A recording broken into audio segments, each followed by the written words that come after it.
சரண் அவர்களுடைய அம்மா அவங்களோட சொந்தக்காரங்க கிட்ட கால் பேசியிருக்காங்க அப்படின்னும், அதில சரண் அவர்கள பத்தியும், அவரோட வெற்றி குறித்தும் ஒரு சில விஷயங்கள் பத்தி ரொம்பவே கடுமையா பேசியிருக்காங்க அப்படிங்கிறது தெரிய வந்திருக்கு. அப்படி என்ன பேசியிருக்காங்க? என்ன நடந்திருக்கு? அப்படிங்கிறத தான் இந்த ஒரு வீடியோல நம்ம பார்க்க போறோம். சூப்பர் சிங்கர் சரண் அவர்கள் சமீபத்தில ரொம்பவே சூப்பரான ஒரு பேட்டி ஒண்ணு குடுத்திருந்தாரு. அதில அவரோட வாழ்க்கைய பற்றியும், அவரு கடந்து வந்த நெறைய விஷயங்கள பத்தியும் பேசியிருந்தாரு. அண்ட் அப்படி இருக்கப்ப அவங்களோட சொந்தக்காரங்க குறித்தும் ஒரு சில விஷயங்கள் ஷேர் பண்ணியிருந்தாரு. அதுவும் சோசியல் மீடியால ட்ரெண்ட் ஆகவே அடுத்து அவங்களோட அம்மா கிட்ட நெறைய விஷயங்கள் அத பத்தி பேசிட்டு இருக்காங்க நெறைய பேரு. அந்த வகையில சரண் அவர்களோட அம்மா என்ன சொல்லியிருந்தாங்க அப்டின்னா, சரண் சொன்ன மாரி சொந்தக்காரங்க ஸ்டார்ட்டிங் எல்லாம் எங்க வீட்டுக்குலாம் வரமாட்டாங்க. அண்ட் எங்ககிட்ட அந்த அளவுக்கு வச்சுக்க மாட்டாங்க.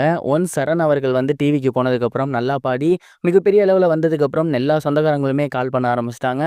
நேரடியா வந்து நெறைய விஷயங்கள் வந்து அவனுக்கு பேசியிருந்தாங்க. அப்படி இருக்கையில ஒரு சிலர் வந்து கால்ல சரண் வந்து ஜெயிக்கலையே, சரண் வந்து தோத்துட்டானே அப்படிங்கிற மாரிலாம் சொல்லியிருக்காங்க. அப்போ உடனடியா நான் கோவப்பட்டு அவங்கள திட்டியிருக்கேன். அதாவது இவ்வளோ நாள் நீங்க எதுவுமே பார்க்க வரல, எதுவுமே பண்ணல. அத பத்தி நாங்க ஏனும் கேட்கல. அது உங்களோட விருப்பம். ஆனா இன்னைக்கு என் புள்ள இந்த மாரி போம்போது, நீங்க பாராட்டலனா கூட பரவால்ல.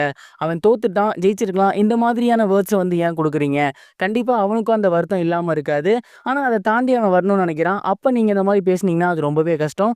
தயவு செஞ்சு இந்த மாதிரியான ஒரு விஷயத்த மட்டும் பண்ணவே பண்ணாதீங்க அப்படிங்கிற மாரி சொல்லியிருந்திருக்காங்களாமா.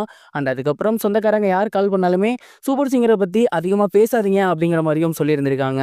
இந்த ஒரு விஷயம் தான் இப்ப சோசியல் மீடியால ரொம்பவே ட்ரெண்டிங்கா போய்க்கிட்டு இருக்கு. சரண் அவர்களோட அம்மா சரண் குறித்து அவங்களோட சொந்தக்காரங்க கிட்ட பேசியிருந்தது இதுதானாமா. இவங்க மட்டும் கிடையாது. நெறைய சொந்தக்காரங்க வந்து நல்லா இல்லாதப்ப ஹெல்ப் பண்ண மாட்டாங்க. பட் நல்லா வந்துட்டா, "அப்படி இருந்திருக்கலாமே, இப்படி இருந்திருக்கலாமே" அப்படின்னு ஏதாவது ஒரு குறை சொல்லிட்டு தான் வருவாங்க.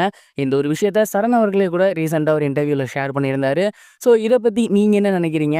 சரண் அவர்கள் வந்து கண்டிப்பா அடுத்த கட்டத்துக்கு போவேன் அப்படிங்கிற மாரி ரொம்ப உறுதியா சொல்லியிருந்தாரு.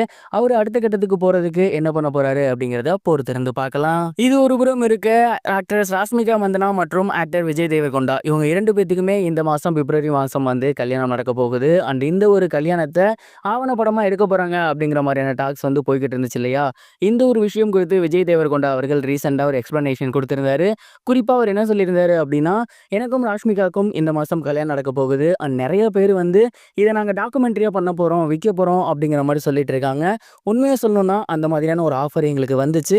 பட் நாங்க 2 பேருமே அந்த ஒரு விஷயத்த ரிஃப்யூஸ் பண்ணிட்டோம்.